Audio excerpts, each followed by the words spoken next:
नमस्कार, स्वागत है आप सभी का हमारे खास कार्यक्रम मंथन में और मैं दुर्गेंद्र चौहान हूं। अगले आधे घंटे तक हम और आप मिलकर मंथन करेंगे। मंथन के कई मुद्दे होंगे, लेकिन मुख्य मुद्दा होगा यूपी में चुनाव बंटवारे का दांव।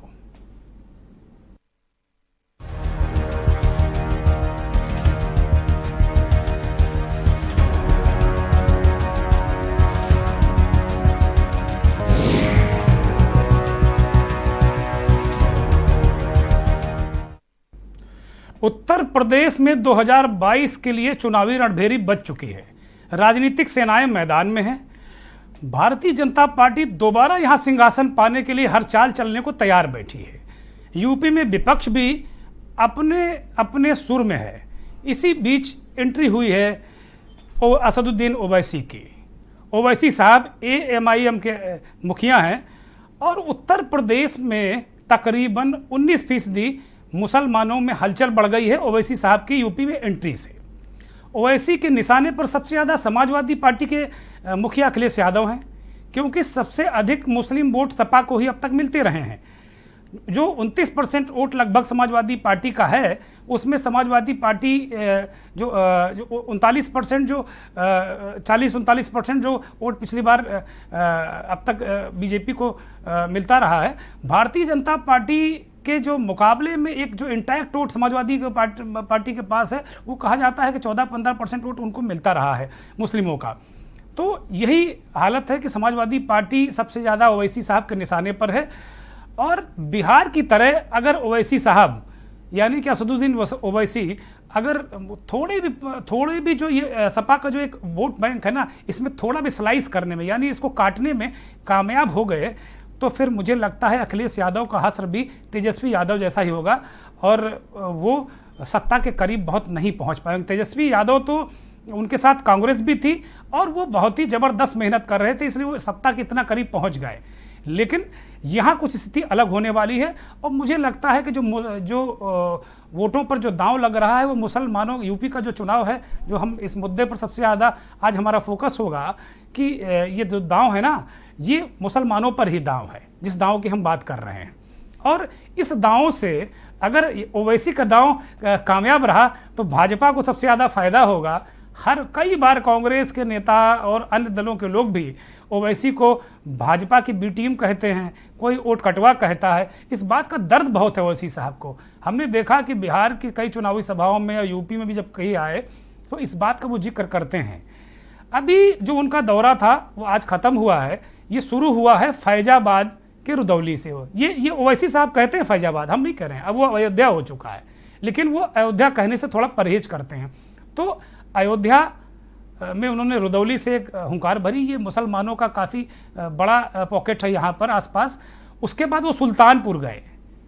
सुल्तानपुर की सांसद मेनका गांधी हैं, वहाँ गए और वहाँ भी मुसलमानों को ललकारा, यूँ कहें उनको चेतावनी दी कि भाई आ जाओ मैदान में, वरना तुम लोगों का हश्र बहुत अच्छा नहीं होने वाला है।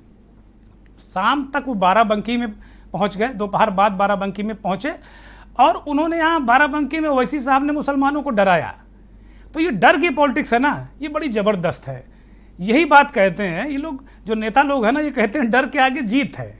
इनका जो फार्मूला ये है कि डरेगा मुसलमान तो जीत इनकी होगी। अब मुझे याद आता है जिस अंदाज में वो बोल रहे हैं ओवैसी साहब, जरा उनको सुन लेते हैं, फिर जरा समाजवादी पार्टी के एक फायर ब्रांड नेता जो इन दोनों अस्वस्थ चल रहे हैं उनसे हम ओवैसी की तुलना भी करेंगे। ट्रिपल तलाक का कानून लाया गया पार्लियामेंट में।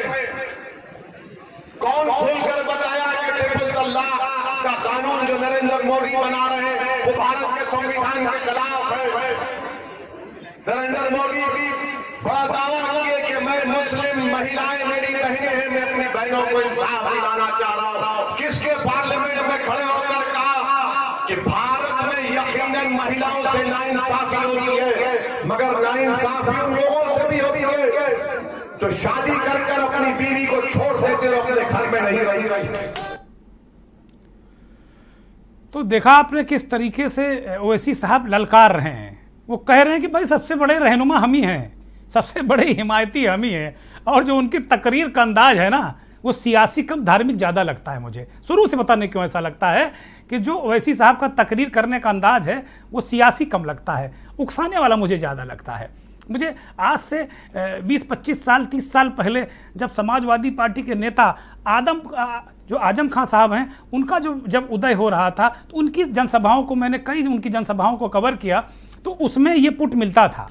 वो कहा करते थे कि भाई हम मुसलमान तो पाकिस्तान जा रहे थे, गांधी जी ने रोका, मौलाना साहब ने रोका, इस तरह की बातें वो करके, और जब लंबी सांस वो खींचते थे ना तो स्थिति ये होती थी कि भीड़ से तमाम तालियां और नारे भी लगते थे। तो वही उसी तरीके का माहौल क्रिएट करने की कोशिश की जा रही। समाजवादी के जो आजम खां साहब हैं, जो फायर ब्रांड नेता, और एक तरीके से उन्होंने एक दौर में मुस्लिम वोटों को बांधे रखा समाजवादी पार्टी के लिए, इसमें कहीं कोई संदेह नहीं है। लेकिन अब आजम खां का ये दौर है नहीं, ये अलग तरीके की ध्रुवीकरण है। राजनीतिक पंडित कहते हैं कि पिछले चुनाव में, ये चुनाव से पहले अगर आजम खां, जब अखिलेश यादव की सरकार थी, 17 का जो चुनाव हुआ, अगर आजम खां कब्रिस्तान की दीवारें ऊंची नहीं कराते तो शायद समाजवादी पार्टी का हश्र इतना खराब नहीं होता। ये कहते हैं लोग, ये हमारा ओपिनियन नहीं है, ये लोग कहते हैं। बाराबंकी में खम ठोक कर ओवैसी ने मुसलमानों को ललकारा, डराया और ये कहा कि देखो अब साथ में आ जाओ, हम आ गए हैं सबसे बड़े रहनुमा, हम आपके सबसे बड़े रहनुमा हैं। अभी हो सकता है 1-2 लोग और आ जाएं रहनुमाई करने, लेकिन वो इस समय मुसलमानों को सबसे बड़े रहनुमा कह रहे हैं अपने आप को, और वो मुस्लिमों को टारगेट कर रहे हैं। हमारे संवाददाता रजी ने कुछ वहाँ का गुणागणित देखा, समझा, आपको भी बता रहे हैं रजी। ये बताइए कि कितना असर पड़ेगा जो अवैसी आज आए और उन्होंने निशाना साधा। देखिए, अवैसी साहब से आने से कोई मतलब नहीं है। ये जनता जान चुकी है भारतीय जनता पार्टी की बी पार्टी। अवैसी साहब ने जिस चुनावी संग्राम का ऐलान किया, शुरुआत किया, वो अयोध्या से किया और भारतीय जनता पार्टी ने भी वहीं से शुरुआत की। इससे ये पता चलता है कि दोनों एक ही पार्टी के, एक ही सिक्के के 2 पहलू हैं। और जिस हिसाब से आज भारतीय जनता पार्टी हिंदू के नाम पर राजनीति कर रही है, भगवे तिरंगे की तरफ से अपना मैसेज पहुंचाना चाह रही है, वैसे ही अवैसी जी पाकिस्तान के आपके पूरे टेंट पेंट लगवा के, झंडे लगा के हिसाब से मैसेज पहुंचाना चाह रहे हैं, हिंदू मुस्लिम को लड़वाने का काम कर रही है। जनता पूरी तरीके से जान चुकी है। जो समाजवादी पार्टी है वो सरकार बना सकता है, मुस्लिम क्यों नहीं एक हो सकता है? मुस्लिम 13% है, इस पर आपका क्या कहना है? देखिए, आपने आज की जनसभा देखी होगी क्योंकि आप मीडिया से हैं, और आपने देखी होगी कि आज बाराबंकी के मुसलमानों ने उनको नकार दिया, क्योंकि जिस आप क्षेत्र में खड़े हुए हैं, इस क्षेत्र को अगर देखा जाए तो लगभग 25,000 मुस्लिम हैं। और जो आज जनसभा अवैसी जी की हुई, उसमें हमको लगता है उसका 1-2% भी मुस्लिम नहीं आया। तो उन्होंने, बाराबंकी की जनता ने उनको पहले ही नकार दिया कि यहाँ पर अवैसी का काम चलने वाला नहीं है। और रही बात 11% की, देखिए ये पता है सभी को कि अगर किसी पार्टी ने मुसलमानों के हक की बात की है, मुसलमानों की लड़ाई लड़ी है, नहीं हो, ये जो पब्लिक के बीच से आवाज़ आई ना, ये सज्जन कहने वाले थे, अगला इनका शब्द यही था कि भाई वो समाजवादी पार्टी की तरफ इशारा कर रहे थे। इस ओवैसी की जो चुनावी सभा थी, उसके बाद इसको चुनावी सभा ही कहेंगे, क्योंकि अब एक तरीके से रणवेरी बच चुकी है। अभी आचार संहिता नहीं लगी और चुनावों की आधिकारिक घोषणा नहीं हुई, लेकिन उत्तर प्रदेश में अब चुनावी माहौल दिखने लगा है। झंडे और डंडे दोनों दिखने लगे हैं, और ये तस्वीरें हैं बाराबंकी में ओवैसी की रैली की, जहां उन्होंने संबोधित किया। इन तमाम चीज़ों को लेकर हमारे संवाददाता रजी जुड़ गए हैं सीधे बाराबंकी से। रजी, जिन तमाम लोगों से आपने बात की, क्या वो किस विचारधारा के लोग थे? कहीं समाजवादी पार्टी के लोग तो नहीं आपके हाथे चढ़ गए कि वही समाजवादी पार्टी के गुणगान करते रहे, या न्यूट्रल लोग थे? कैसे लोग थे?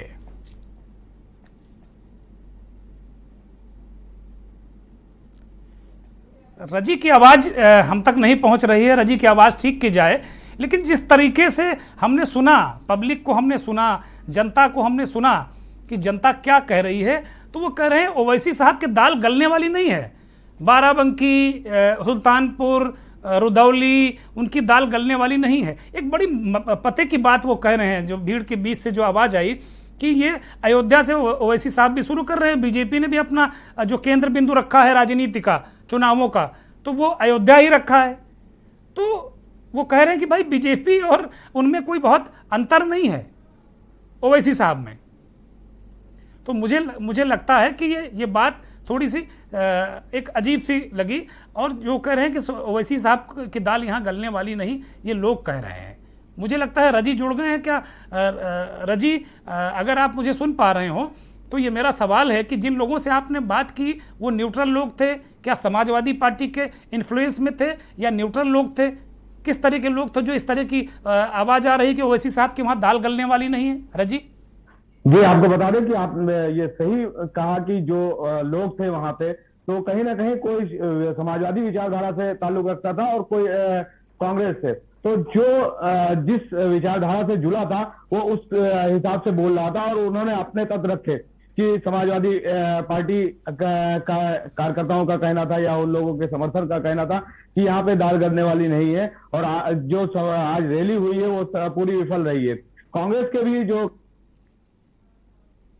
और जो उनसे जुड़े हुए थे उन लोगों का भी यही कहना था कि ओवैसी जो है बी पार्टी है और ये भाजपा के लिए काम कर रही है।